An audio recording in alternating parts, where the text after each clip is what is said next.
अस्सलाम वालेकुम रहमतुल्लाह। बहुत ही खामोशी के साथ चुपके आरएसएस के ज़िम्मेदारों की मुस्लिम तंजीमों के ज़िम्मेदारों के साथ मुलाकात हुई है और ये मुलाकात आज या कल की तारीख़ में नहीं हुई है, बल्कि 14 जनवरी को ये मुलाकात हुई। आज कल ये ख़बर सामने आई है तब पता चला कि मुस्लिम तंजीमों के ज़िम्मेदारों ने आरएसएस के साथ मुलाकात की है और कई सारे मुद्दों पर बातचीत हुई है।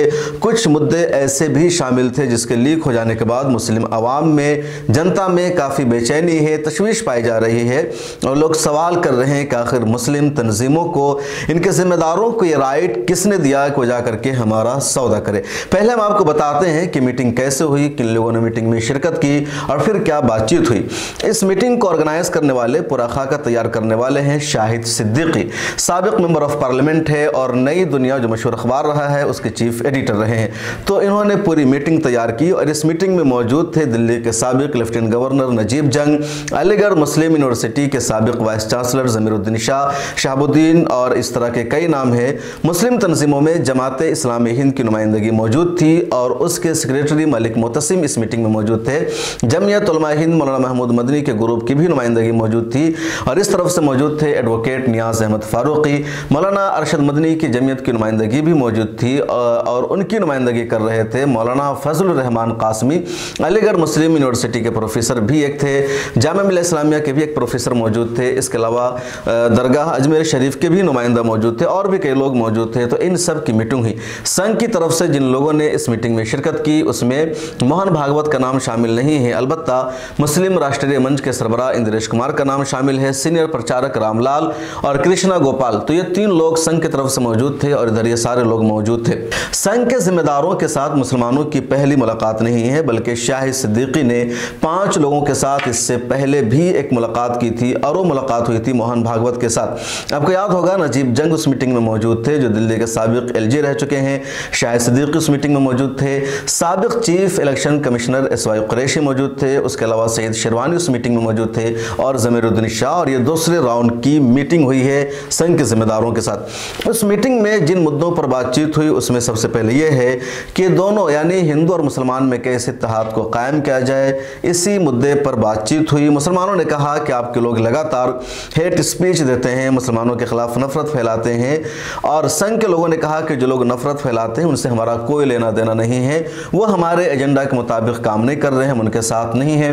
मुसलमानों ने यह भी कहा कि आप लोग इत्तेहाद की, मोहब्बत की बात करते हैं, हमारे साथ मुलाकात करते हैं, लेकिन आरएसएस के सरबराह मोहन भागवत ने पिछले दिनों ऑर्गेनाइजर वीकली को इंटरव्यू दिया और अपने इंटरव्यू में उन्होंने मुसलमानों को धमकी दी। उस इंटरव्यू के बारे में हमने आपको बताया भी था जिसमें उन्होंने कहा कि मुसलमानों को डरने की जरूरत नहीं है, मुसलमानों को ये करने की जरूरत नहीं है, मुसलमान चाहे तो ये कर सकते हैं, वो कर सकते हैं। एक तरह से मुसलमानों को धमकी दी गई, मुसलमानों को वार्निंग दी गई कि तुमको कैसे रहना है, कैसे नहीं रहना है, हम मुसलमानों के जीने की शर्तें तय करेंगे। उस इंटरव्यू पर जब मुसलमानों ने एतराज़ किया तो संघ के लोगों ने जवाब दिया कि वो इंटरव्यू अंग्रेज़ी अखबार में गलत तरीके से पेश किया गया। उन्होंने कहा कि हमारे हिंदी जो पंजन्य हमारा ओरिजिनल अखबार है उसको ये इंटरव्यू दिया गया था और उस इंटरव्यू में ऐसी कोई बात नहीं है, उस इंटरव्यू को गलत तरीके से पेश किया गया। एडवोकेट नियाज अहमद फारूकी साहब जो जमयत उलमा हिंद के सेक्रेटरी, उनसे मेरी फ़ोन पर बातचीत हुई अभी इस वीडियो को रिकॉर्ड करने से कबल। तो उन्होंने कहा कि उन्होंने पंजन्य अखबार को पढ़कर सुनाया और जब हम लोगों ने सुना तो उसमें ऐसी कोई काबिल एतराज़ बात नहीं थी जो अंग्रेज़ी अखबारात में छपने वाले इंटरव्यू में लग रहा था। ये नियाज फारूकी साहब की बात है।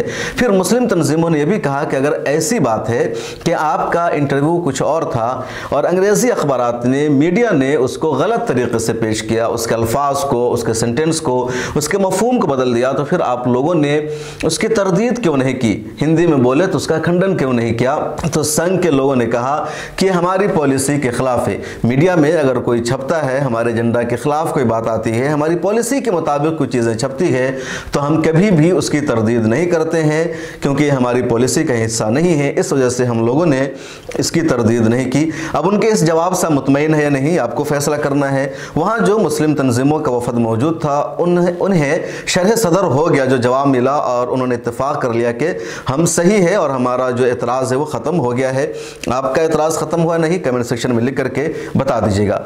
इस मीटिंग में 2 मस्जिदों पर भी चर्चा हुई, ज्ञानवापी मस्जिद और मथुरा शाह ईदगाह।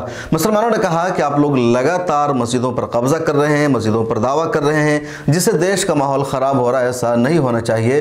उसके जवाब में संघ के जिम्मेदारों ने कहा कि आप ज्ञानवापी मस्जिद और मथुरा शाही ईदगाह हमें दे दें। मुसलमानों ने कहा कि क्या हम आपको ये दोनों मस्जिदें अगर दे देते हैं तो क्या आइंदा किसी और मस्जिद पर कब्जा का दावा नहीं किया जाएगा, किसी और मस्जिद के ताल्लुक से ऐसी बातें नहीं की जाएगी। उस पर संघ के जिम्मेदारों ने कहा कि हम उसकी कोई गारंटी नहीं ले सकते हैं।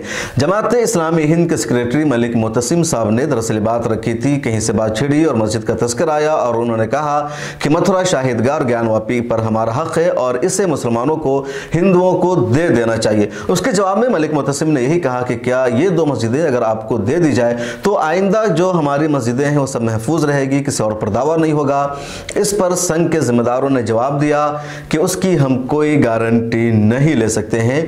और इंटरव्यू का ये पार्ट जैसे सामने आया है सोशल मीडिया पर, ट्विटर पर मुसलमानों में भी बेचैनी है। मुझे भी कई लोगों ने फ़ोन करके कहा कि आखिर इन लोगों को किसने राइट दिया है, किस तरह जा करके मस्जिदों पर बातचीत करें और उनसे बात करें। कुछ लोगों ने यह भी कहा कि 1990 वर्शिप का एक्ट मौजूद है, लिहाजा उस कानून की खिलाफ वर्जी के खिलाफ कुछ होना ही नहीं चाहिए, फिर ऐसा क्यों हो रहा है।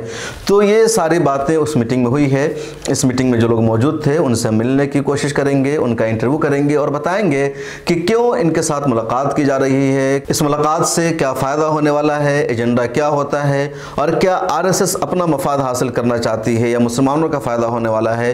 कुछ लोग ये भी ट्विटर पर सवाल कर रहे हैं कि हुकूमत से मिलने के बजाय इनसे मुलाकात क्यों की जा रही है। और एक और सवाल कि अगर मुस्लिम तंजीमों को मिलना था तो नुमाइंदा मुस्लिम तंजीमें उन सब का मुश्तरका वफद जाना चाहिए था, चंद मुसलमान चंद तंजीमें क्यों, यानी सिर्फ जमीयत उलमा हिंद और जमात इस्लामी हिंद ही क्यों। और भी देश में तंजीमें हैं, बड़ी बड़ी तंजीमें। देश की सबसे बड़ी तंजीम मानी जाती है all India Muslim personal law board, उसके नुमाइंदे को क्यों शामिल नहीं रखा गया।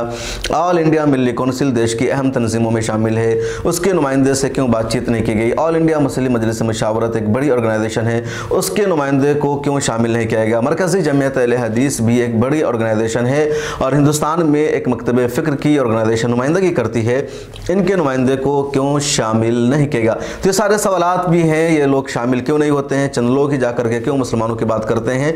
हम बराह रास्त शाहिद सिद्दीकी या किसी और शख्स से मुलाकात करेंगे और जानने की कोशिश करेंगे। इस मुलाकात के बारे में आपकी क्या राय है कमेंट सेक्शन में लिख करके ज़रूर बताइए। फिर मुलाकात होगी अगली वीडियो में। अगर आपने अभी तक मिल्ला टाइम्स को सब्सक्राइब नहीं किया है तो कर लीजिए और सोशल मीडिया के सभी प्लेटफॉर्म पर हमें सपोर्ट कीजिए।